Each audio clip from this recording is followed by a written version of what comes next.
Y ahora vamos a tener el privilegio de escuchar un mensaje que va a cambiar tu vida. Dilo conmigo, va a cambiar mi vida. No podré vivir igual después de estos próximos 45 minutos. ¿Estás preparado? Bastante fuerte lo que acabas de proclamar, ¿no? ¿Sí? ¿Estás preparado? ¿Sí? Y le damos un fuerte aplauso a Mari que va a predicar en esta tarde. ¡Yes!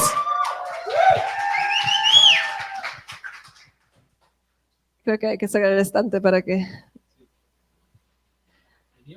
Sí, que así hoy día está con su tarea de filmar. Ok, muy bien.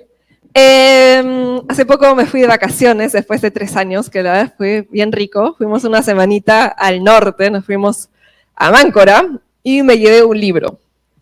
Ese libro se lo regaló mi hermana hace unos cuantos años a Aaron, y yo siempre estaba con la pica de leerlo. Entonces le dije a Aaron si me lo podía prestar, y la verdad me parece espectacular, y de lo que yo leí en ese libro quería compartir un poquito con ustedes, porque la verdad que está súper, súper bueno. El autor se llama Daniel Kolenda, y no sé si ustedes saben, pero Daniel Kolenda es el sucesor del evangelista Reinhard Bonnke. Ellos han predicado frente a millones de personas y gracias a ellos millones de personas han entregado su vida a Jesús, sobre todo también en África. Y la verdad, hace unos cuantos años, el pastor Jobst invitó a Daniel Kolenda a nuestra iglesia Alemania a una conferencia que se llamó Awakening Fire. Y ahí él contó, creo que cuántos años tenía y yo no lo podía creer. Porque ya había llevado a millones de personas delante del Señor y creo que en esa época tenía 35 años, una cosa así. Es súper, súper joven. Tiene 5 hijos, una mujer, que la mujer es tremendo. Después de, en la pandemia, escuché una entrevista que él hizo a la esposa de Reinhard Bonnke, que se llama Annie. Y la esposa de Reinhard Bonnke dijo, de 4 semanas del mes, 3, Reinhard no estuvo en la casa. Entonces estaba más o menos una semana del mes en la casa y Daniel Kolenda también más o menos que vive así. Imagínate las esposas, lo fuerte que son para sostener todo el hogar, ¿no? Pero bueno, no vamos a hablar ahorita sobre su vida, sino vamos a hablar un poquito sobre el libro. Y ese libro tiene un título muy interesante que es Vive antes que sea demasiado tarde, ¿no? Vive antes que sea demasiado tarde. Y él comienza ese libro, y parece ser que Rosita acá me leyó la mente, comienza a contar una historia, y para eso necesitamos la siguiente imagen, eso, de un cohete. Y dice lo siguiente. Un millar de personas se habían reunido para ver el breve espectáculo que iba a tener lugar entre la arena blanca y el cielo azul. El mayor escenario teatral del mundo. La espera nos pareció una eternidad. Con la mirada fija en el horizonte, nadie quería perderse el momento decidido. Y entonces sucedió. ¡Qué espectáculo tan fantástico! E incluso desde esta gran distancia, la explosión de energía era absolutamente impresionante. El cohete sólido se encendió produciendo una explosión que generó un empuje de lanzamiento de 1.3 millones de kilogramos. El suelo comenzó a temblar y mientras el transportador espacial se precipitaba hacia el cielo dejando una gruesa estela tras de sí, en cuestión de segundos había superado la limitación de la gravedad y se había perdido de vista. Me quedé asombrado con mi mujer y mis hijos en la playa de Tweedsville, en Florida, mientras se hacía historia ante nuestros ojos. Fue el último lanzamiento del transportador espacial Atlantis. Después que ese cohete espacial atravesara la mesósfera y alcanzara la altitud de unos 50 kilómetros, los cohetes quemados, denominados boosters o impulsores, ya no eran necesarios y se desprendían para caer de nuevo a la Tierra. Mientras el Atlantis se lanzaba al espacio por última vez, reconocí una impresionante metáfora en estos impresionantes propulsores. Los impulsores poseían una enorme potencia, pero no tenían ninguna razón de ser. fueron diseñados para impulsar algo más grande que ellos mismos. Su gloria radica en consumirse por completo, por un propósito superior. Muchos, después que hayan caído, la lanzadera sigue avanzando. El cohete y su misión son la razón y el sentido de la existencia de esos impulsores. Entonces les dejo una imagen que obviamente es dibujado, ¿no? Pero tenemos que entender que lo que es blanco son esos impulsores y solo ayudan al cohete a despegar de la Tierra y después se caen y se queman. Solo están para eso.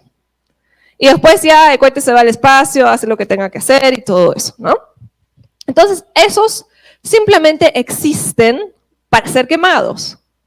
Y simplemente existen para ayudarle, como él dice, a ayudar a un propósito mayor que ellos. Entonces, hoy día vamos a escuchar un poquito cómo podemos vivir antes que sea demasiado tarde. Y el primer punto es, sé un impulsor. A ver, ¿lo pueden repetir conmigo? Soy un impulsor.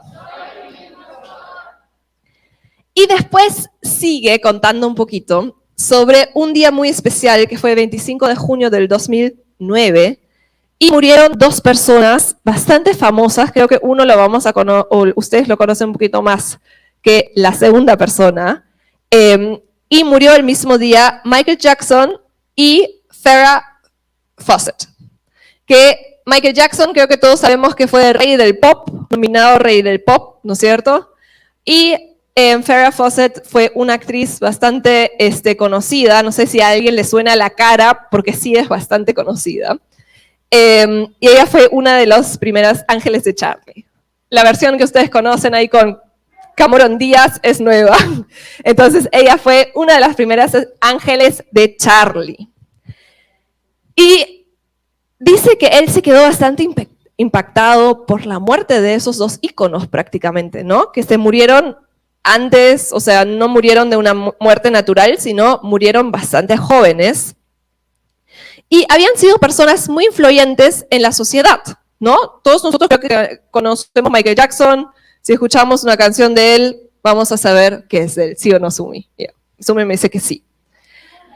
Pero interesantemente, aunque son tan famosos, todo lo que han hecho en su vida aquí en la Tierra, en la luz de la eternidad, no tenía nada y no tiene nada de valor.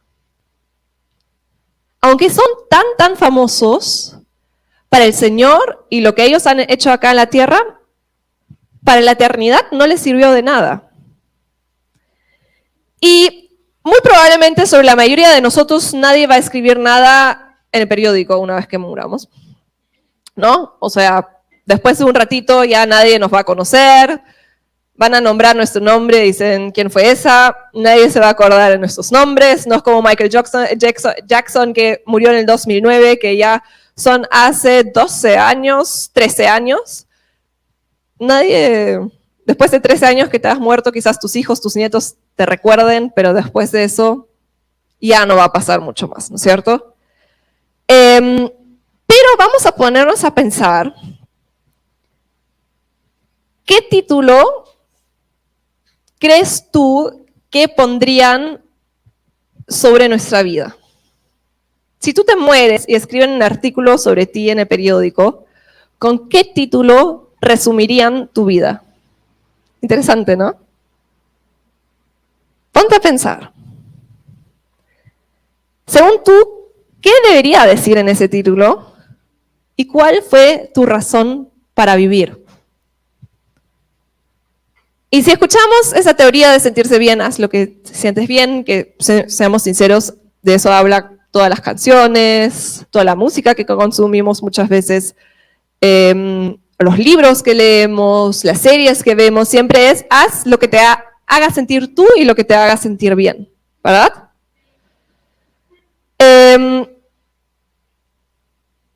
Y nosotros pensamos que la razón de nuestra vida es encontrar nuestro éxito y nuestra felicidad, ¿sí o no?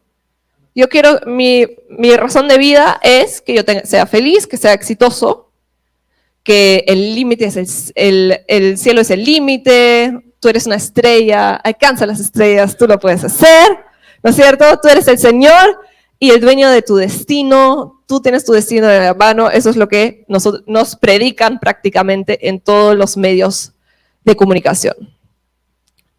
Pero en verdad, no importa mucho cuánta plata tengas, el tiempo que vivas acá en la vida, a quién conoces y quién te conoció a ti, un día todas tus pertenencias por las que trabajaste tan duro y peleaste tanto serán repartidas entre tus supervivientes y serán vendidos muy probablemente en un mercado de pulgas por una miseria, ¿no? No sé si alguien de ustedes conoce eso. Yo muchas veces pensaba, cuando era chica tenía colecciones. En Alemania se colecciona unas hojas de un ratoncito. Y desde que yo estaba en primero de primaria, coleccionábamos esas hojas. Y con Benja juntamos, y teníamos unas bien antiguas, ¿ah? Dijimos, en algún momento de nuestra vida, alguien nos lo va a comprar por mucho dinero. Creo que al final lo tiré porque nadie lo quería comprar. Entonces, eso también muchas veces pasa. Por lo que hemos trabajado tan duro y hemos metido toda nuestra fuerza durante toda nuestra vida, muy probablemente después lo van a vender por una miseria. Nosotros ahorita lo estamos viviendo con mi abuelo, que ya no está muy bien de salud y tiene que estar en un geriátrico, pero él no quiere que vendan sus cosas, porque él dice, yo trabajé toda la vida para comprarme esas cosas. Entonces, para él desprenderse de eso es casi insoportable. Ahora, el día que se muera, igual lo van a vender todo. O sea, no es que alguien sienta la necesidad de seguir el legado de mi abuelo y mantener los terrenos y su pedacito de bosque y de acariciar las hojas de los árboles. Nadie siente eso. Entonces, muy probablemente cuando tú mueras van a vender todas tus cosas y muy rápido vas a desaparecer de la faz de la tierra, tu nombre, tus fotos y todo, nadie te va a conocer. Feo, ¿no? Pero eso igual no es el final de nuestra historia, amigos. Aunque nuestra vida llegue a un final, el reino de Dios va a seguir apuntando a la victoria. Amén. A ver, di conmigo, aunque yo me muera, el reino de Dios va a seguir existiendo por toda la eternidad. Y justo ahí, amigos, está nuestra chance y nuestra oportunidad para hacer algo mucho más grande que nosotros. Con nuestras manos mortales, aunque una vez te mueras y nadie se acuerda de ti, podemos contribuir y podemos ayudar al Señor para construir su reino eterno. Eso es chévere, ¿o no? Nosotros podemos ayudarle al Señor a hacer algo eterno que nunca nadie nos va a quitar. Y cuando el Señor vea el reino, Él va a decir, ese ladrillo lo puso Katia. Y ese ladrillo lo puso Maffer. Y este ladrillo lo edificó con todo su esfuerzo Daniel. ¿Sí o no? Entonces, es algo súper chévere, que nosotros, aunque seamos mortales, podemos ayudar a algo que es mucho más grande que nosotros. Y en este mensaje no se va a tratar de cómo puedes cumplir tus sueños, cómo puedes convertirte en la siguiente superestrella, ni ninguna de esas cosas, sino tenemos que entender que nuestra razón y la razón de nuestra existencia no es encontrar nuestra propia felicidad o alcanzar nuestro propio éxito, sino nuestra tarea es de llevar adelante algo que es mucho más grande que nosotros. Nuestra vida solo será tan significante como lo que promovemos con ella y qué hacemos para ese reino eterno para el Señor. ¿Alguna vez te pusiste a pensar sobre eso? No, ¿no? Vamos a ir al tercer punto. Y es perder la vida para ganarla. Creo que muchos de nosotros tenemos mucho miedo de perder nuestra vida, ¿no? Pero tenemos unos súper ejemplos en la Biblia y vamos a verlo. Y vamos a ir juntos a 2 Timoteo 4:6. Que antes que Pablo muera, habla con Timoteo. Y lo voy a leer en 3 diferentes traducciones.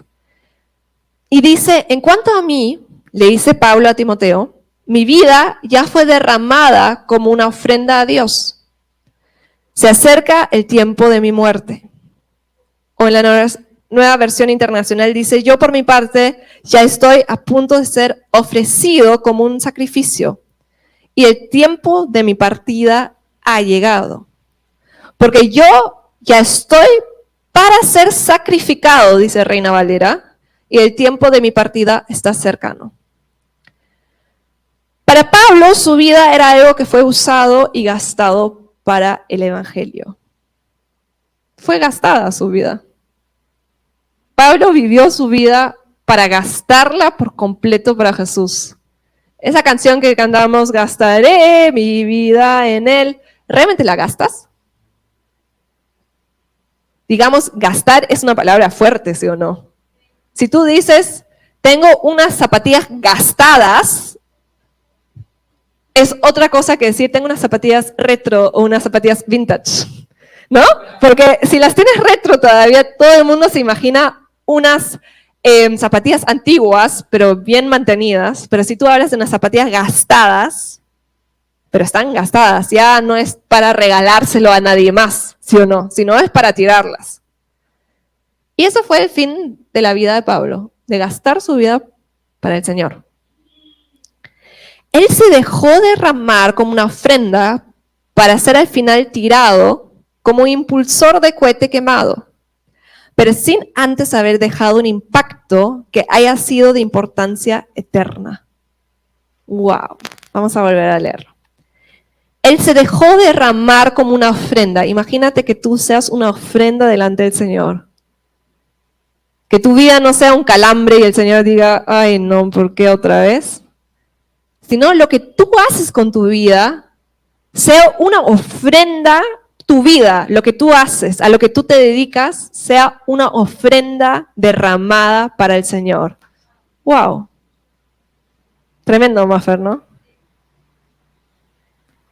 Para ser al final tirado como un impulsor de cohete quemado, pero sin antes haber dejado un impacto que haya sido de importancia eterna. Pablo hizo eso, él dejó un impacto. Creo que en todos nosotros, gracias a Pablo, conocemos a Jesús. Tremendo. Con su vida mortal limitada, contribuyó a llevar adelante el señorío eterno de Dios. Saber eso era una fuente de satisfacción total para Pablo. Para Pablo lo único importante era saber que él iba a ser ese impulsor de cohete. Él sabía que iba a ser quemado. Mira, le dice todavía a Timoteo, a mí me gustan mucho las cartas de Timoteo, las tienes que leer. Y en ese versículo, Pablo mismo dice, ya me van a matar. Pablo no estaba lamiendo sus heridas y lo mal que lo habían tratado, cómo lo habían torturado. En esas épocas no existían los derechos humanos, amigos. A nadie le importaba tu bienestar psicológico, mental, no sé. Imagínate cómo lo habrán tratado. Si nosotros vemos esas películas de los gladiadores, cómo trataban a la gente, él vivió en esa época.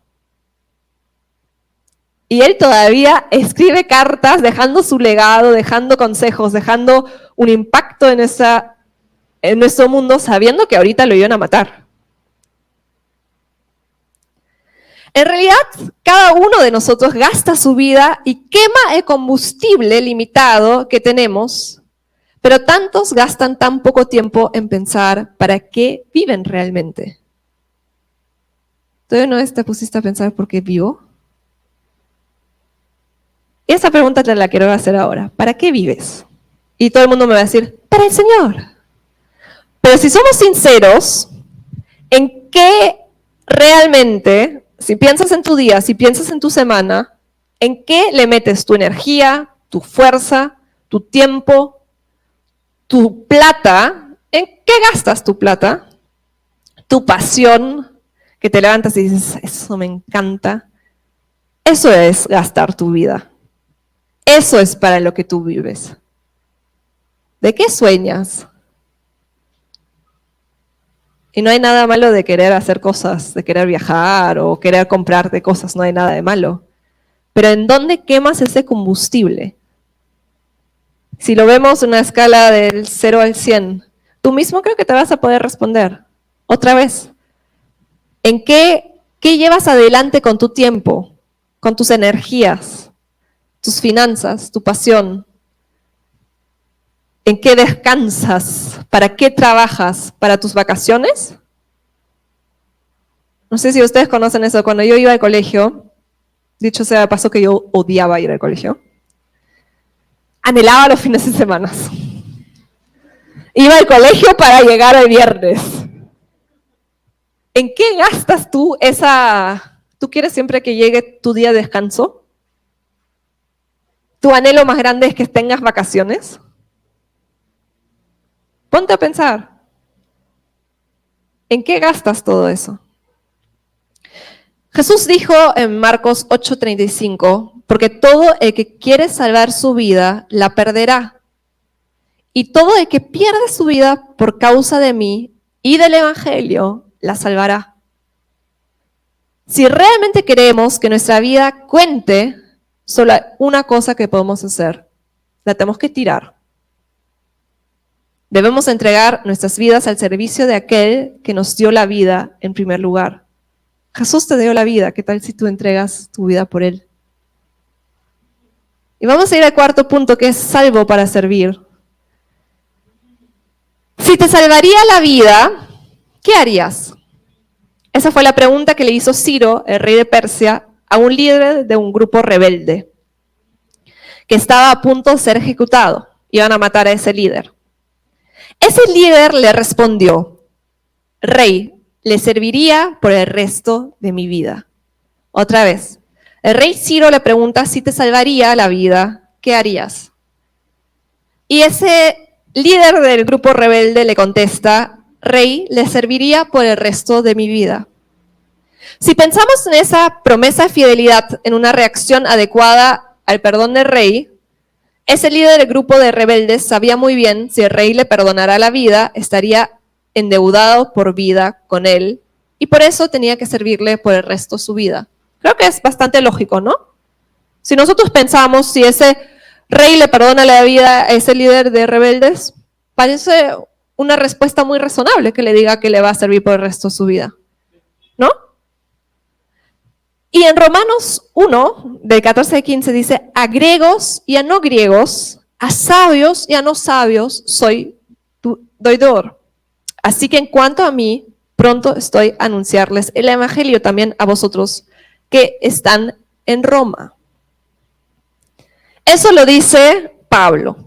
Otra vez, dice Pablo que le va a evangelizar a los griegos y no griegos, a los sabios, y él es deudor de ellos. En ese tiempo en el que vivía Pablo, el pensamiento tradicional judío religioso era que todo servicio que le brindaban los judíos religiosos a personas que no eran judías, gentiles, le diríamos, o griegos, le dicen muchas veces, era como una limosna. Lo hacían, o sea, por misericordia, una cosa así. Pero ellos, por no ser judíos, no valían el esfuerzo que los religiosos judíos les sirvieran o que se preocuparan por ellos. Pero Pablo, en cambio, se veía como alguien que Dios había mostrado gran misericordia. Para él, predicar el evangelio a los gentiles no era una limosna misericordiosa, sino la única respuesta apropiada a la maravillosa gracia y misericordia de Dios. Pablo tenía claro que Dios lo había salvado para servir. Pablo luego le dice a los romanos que también entreguen como una ofrenda a su vida.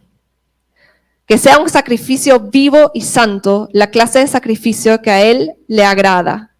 Esa es la verdadera forma de adorarlo, o en alemán dice, eso es el culto razonable.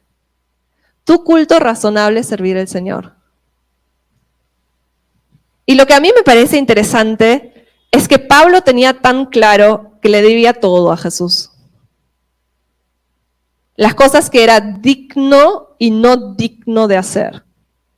Otra vez, para los judíos religiosos, evangelizarle a personas que no eran del pueblo escogido de Dios, o sea, no eran judíos, no eran dignos de su tiempo. No eran dignos de su esfuerzo. Te hago una pregunta a ti. ¿Quién a ti no te parece digno de tu fuerza, de tu tiempo? A veces decimos, a ese no le voy a hacer nada. Ese es tu gentil, ese es tu griego. Pablo no hacía diferencias a quién le servía, sino Pablo sabía, la única respuesta a mi salvación es que yo entregue toda mi vida, al que Dios me ponga adelante. Interesante, ¿no? Y sabemos que Pablo había sido de la élite religiosa de los judíos. Había sido el más de los más, de ese grupito. O sea, su razonamiento normal debería ser, esos no merecen mi tiempo, que yo les evangelice y todo eso. Pero nos damos cuenta que toda su estructura de pensamientos con la que lo habían educado se derribó totalmente cuando se encontró con Jesús.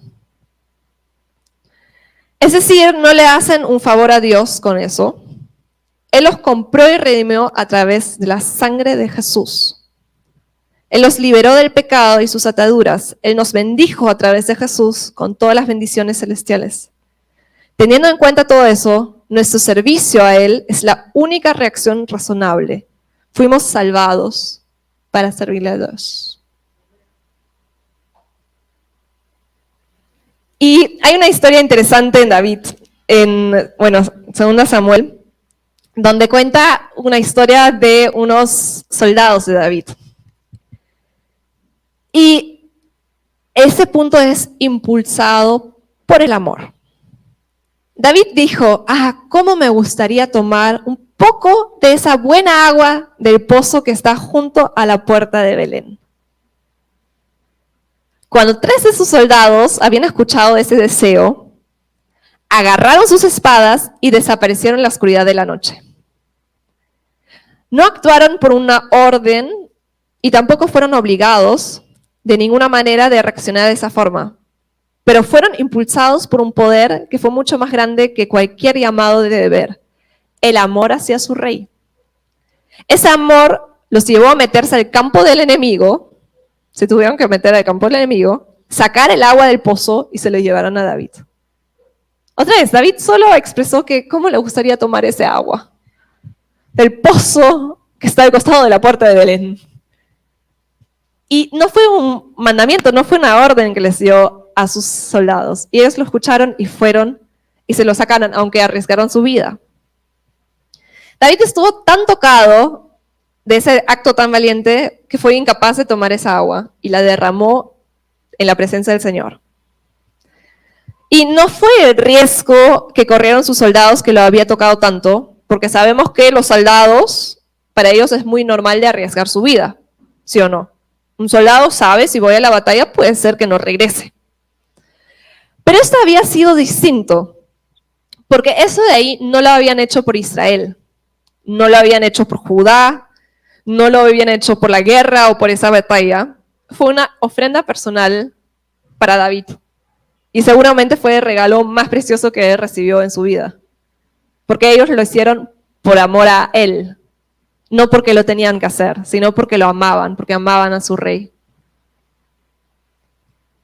Y Daniel Colenda cuenta que una vez una persona vino y le dijo, yo no tengo carga por este país. Estamos hablando de un país X. Yo no sé si él le preguntó a esa persona si se puede imaginar de ir de misionero o de orar por ese país. Quizás tú conoces eso de tu cadena 24/7, hay varios países por los que oramos y tú dices, por ese país no tengo carga, así que no oro por ellos. Y al decir esa persona que no tenía cargo por cierto país, en su opinión, descalificaba y estaba excusado de no hacer ese ministerio. ¿Ok?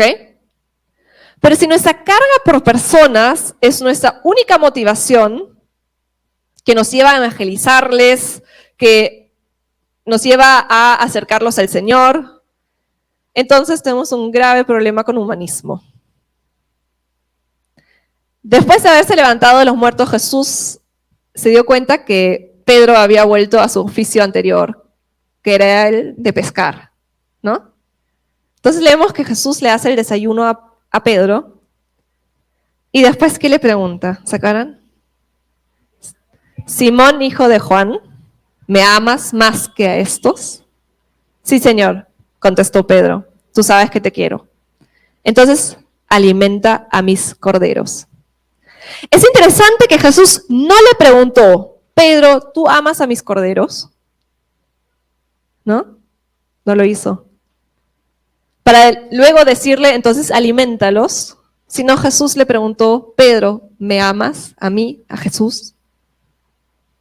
El ministerio de Pedro entre los corderos debía ser motivado en primera línea por su amor por Cristo, no por su amor por los corderos.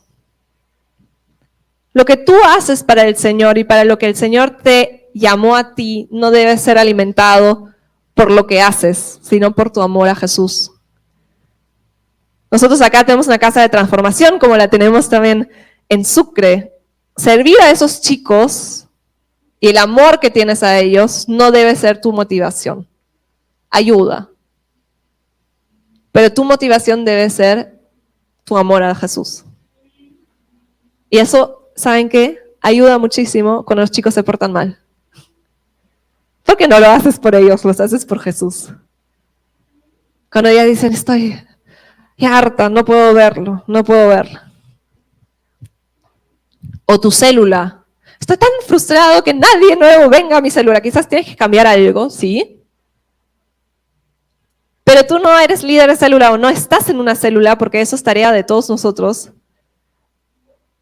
No estás en la célula para llenar tu célula y lo haces por esas personas, sino lo haces por amor a Jesús.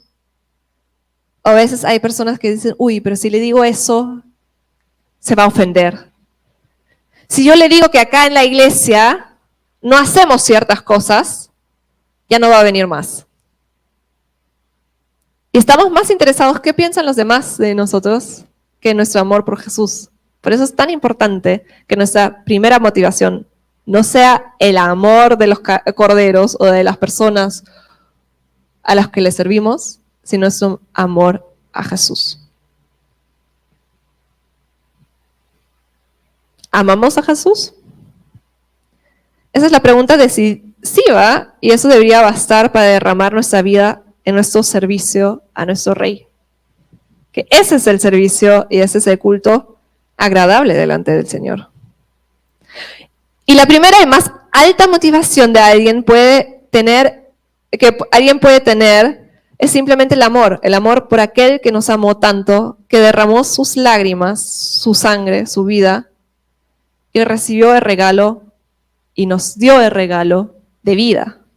Eso es lo que vamos a celebrar el próximo fin de semana. Que Él nos amó tanto, que derramó otra vez su sangre, sus lágrimas. Nos acordamos ahí cuando estaba orando antes que lo lleven. Jesús, Dios, si puedes, Padre, deja pasar esa copa. Pero ¿sabes qué? Por amor a ti, por amor a mí, Jesús no se fue corriendo esa noche, sino se entregó.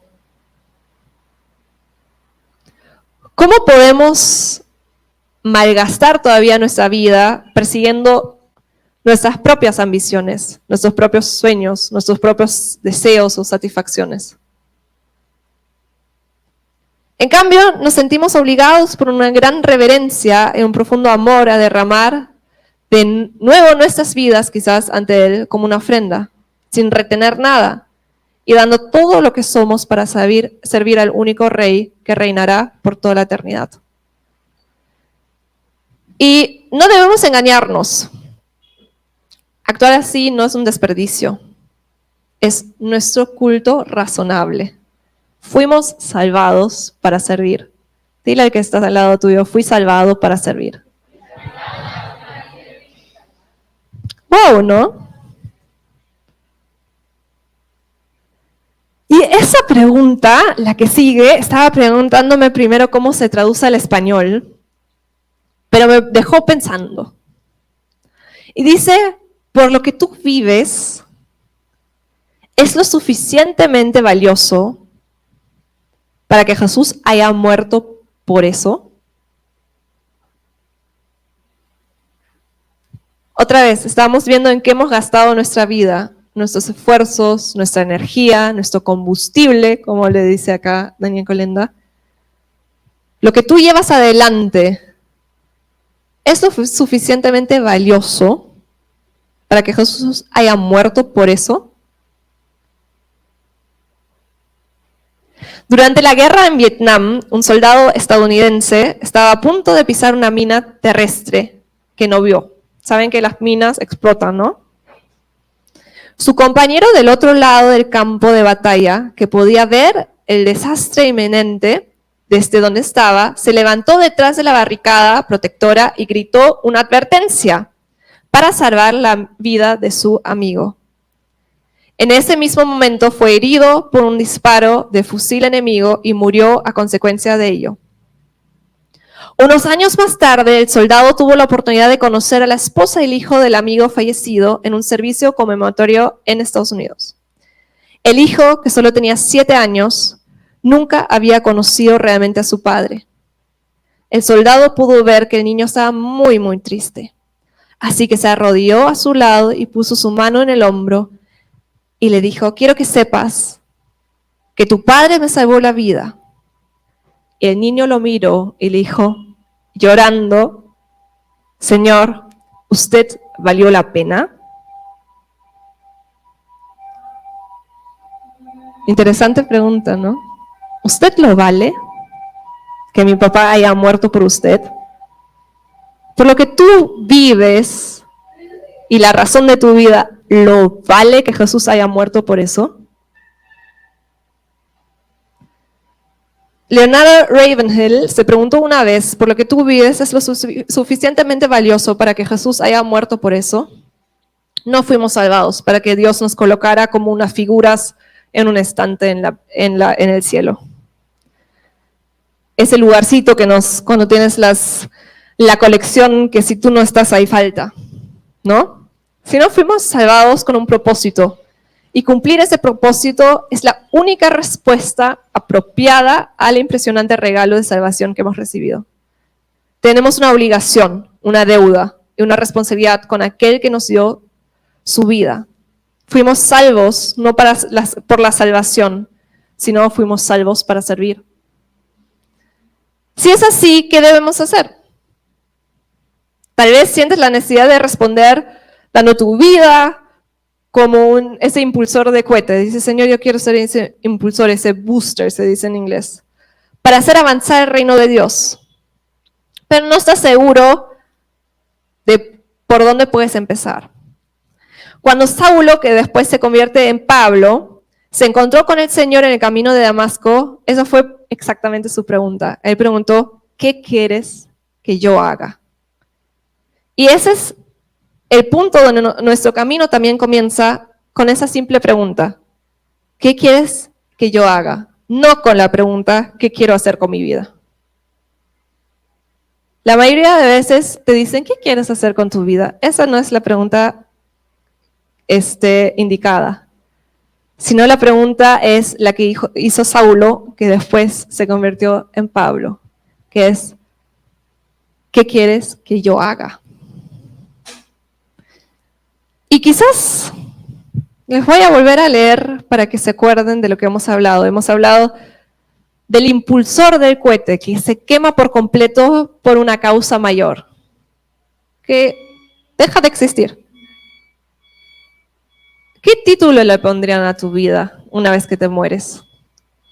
El título que le pondrían quizás hoy, ¿tú quieres que se lo pongan el día que te mueras? Fue un chico depresivo, una chica histérica, una persona que solo estaba metida en su cuarto. Era un chico desobediente. Era alguien que solo se preocupaba de su físico. Era un buen médico. Era una buena profesora. ¿Eso quieres que sea el resumen de tu vida? ¿O tú quieres que quizás diga, gracias a su vida se transformó toda una nación? El día que se muera Daniel Colenda, todo el mundo va a estar muy consciente de todos los millones de personas que se convirtieron gracias a su ministerio.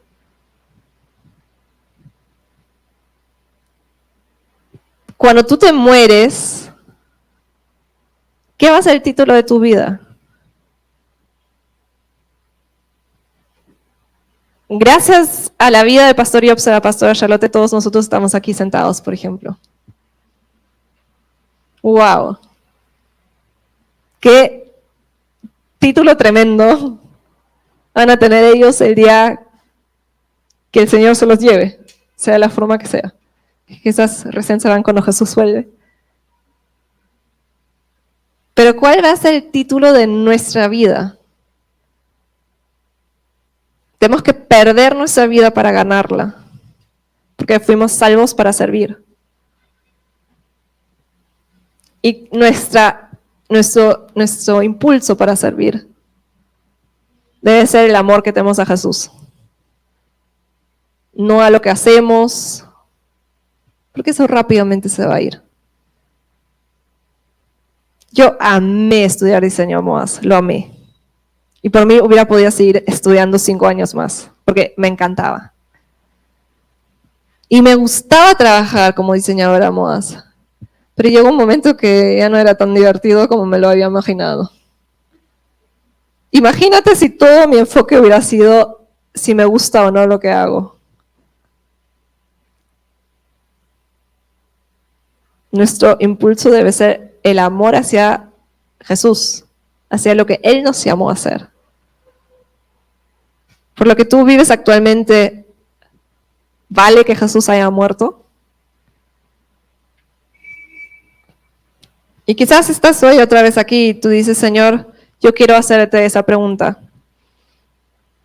¿Qué quieres hacer con mi vida? Como fue la pregunta de Saulo. ¿Qué quieres que haga? Y no importa la edad que tengamos.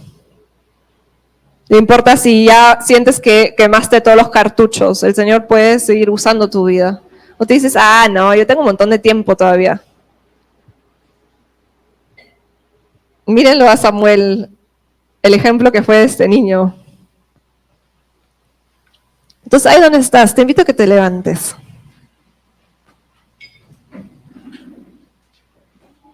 Y que te revises un poquito. Y que seas sincero contigo mismo.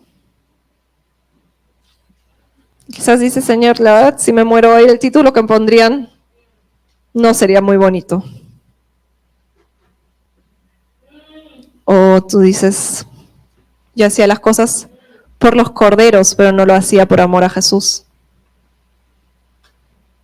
No fui impulsado por ese amor.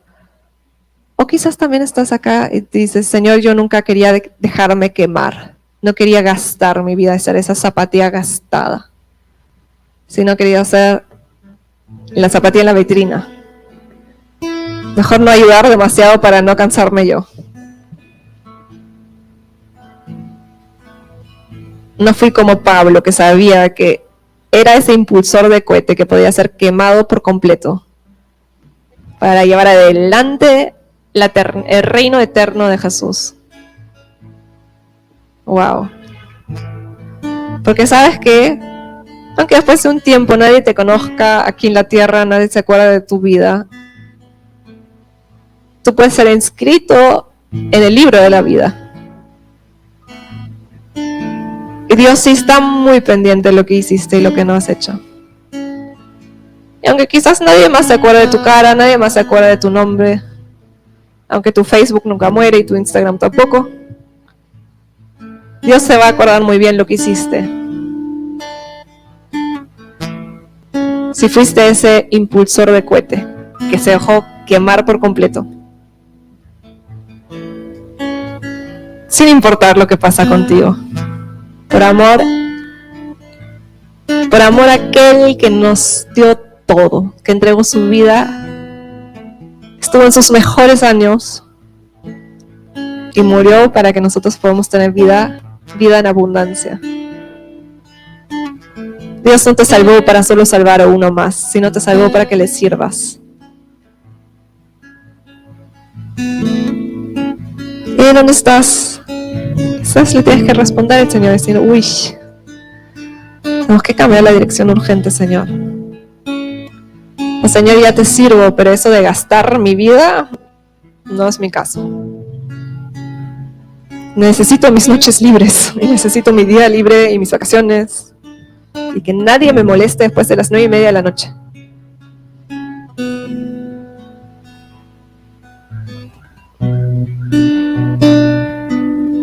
Señor, quiero comenzar, que lo que yo haga tenga valor en la eternidad.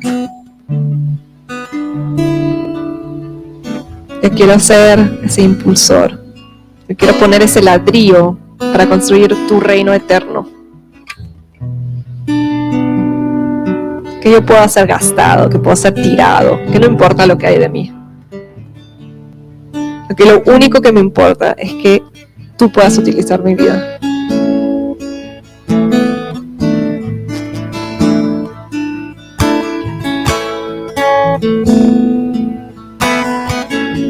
Y cuando ese es tu caso y tú dices, Señor, yo quiero hacer eso, ¿cómo estás? Levanta tu mano como una señal delante del Señor. Señor, yo quiero hacer eso. Vamos a orar juntos. Señor, hoy me pongo a tu disposición. Hoy me pongo a tu disposición como sacrificio vivo. Como sacrificio vivo. Porque has dado a tu Hijo. Porque has dado a tu Hijo. Por mí. Por mí. Yo también quiero entregarme completamente a ti. Yo también quiero entregarme completamente a ti. Ese es mi culto razonable. Ese es mi culto razonable. Pongo mis deseos. Pongo mis deseos. Y mis sueños. Mis sueños. A tus pies. A tus pies. Y pido que se haga tu voluntad. Pido que se haga tu voluntad. En mi vida. En mi vida. Usa mis manos mortales. Usa mis manos mortales. Para construir un reino inmortal. Para construir un reino inmortal. Usa mi vida. Usa mi vida. Para construir tus planes. Para construir tus planes. En el nombre de Jesús. En el nombre de Jesús. Amén.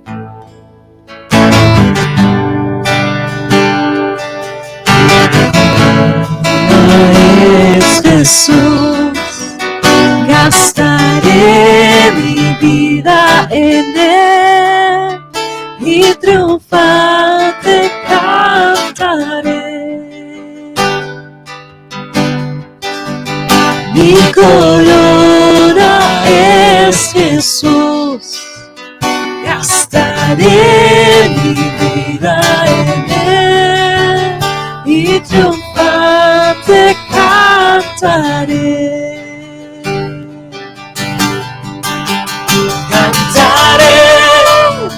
Cantaré un himno de gloria, cantaré al Dios de mi historia, mi máximo amor.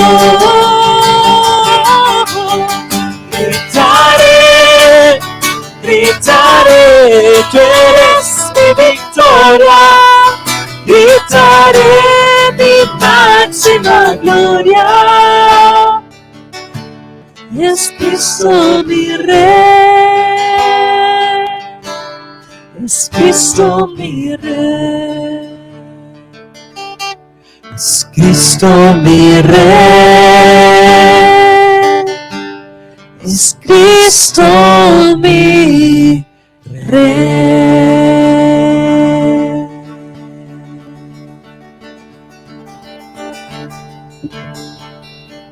Y mientras acá las chicas se preparan para la bendición de Aarón,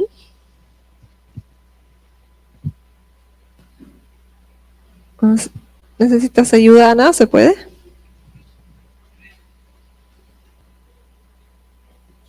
Si tú necesitas hablar sobre lo que te dijo el Señor, aprovecha ahora en la noche todavía para sacar una cita con la persona con la que hablas. Muchas veces es tan importante de simplemente hacernos, no sé, de comprometernos delante del Señor, delante de una persona. Porque muchas veces nosotros hemos dicho, ay, yo lo arreglo con el Señor, y el día de mañana tu vida era igual que ayer. Dato muy, muy curioso, ese libro Daniel Kolenda se lo escribe a sus hijos. Se lo escribe como una carta a sus 5 hijos. Y qué lindo legado que le deja decirle a sus hijos, lo mejor que puedes hacer es gastar tu vida por el Señor, ¿o no? Así que otra vez te animo que donde el Señor te habló hoy día, o tú dices, la verdad estoy por un camino súper equivocado. Saca una cita hoy todavía, apúntate lo que el Señor te dijo. A veces, por todas las cosas que hacemos, se nos olvidan esas cosas, pero son muy importantes. Si queremos ver un cambio en nuestra vida, tenemos que responder cuando el Señor nos habla. Amén. Entonces vamos a escuchar la bendición de Aarón. Después de eso nos despedimos de todas las personas que nos están mirando por las redes sociales. Y después de eso nosotros vamos a tomar la Santa Cena todavía, que también los invitamos, si lo quieren hacer, que lo hagan en sus casas.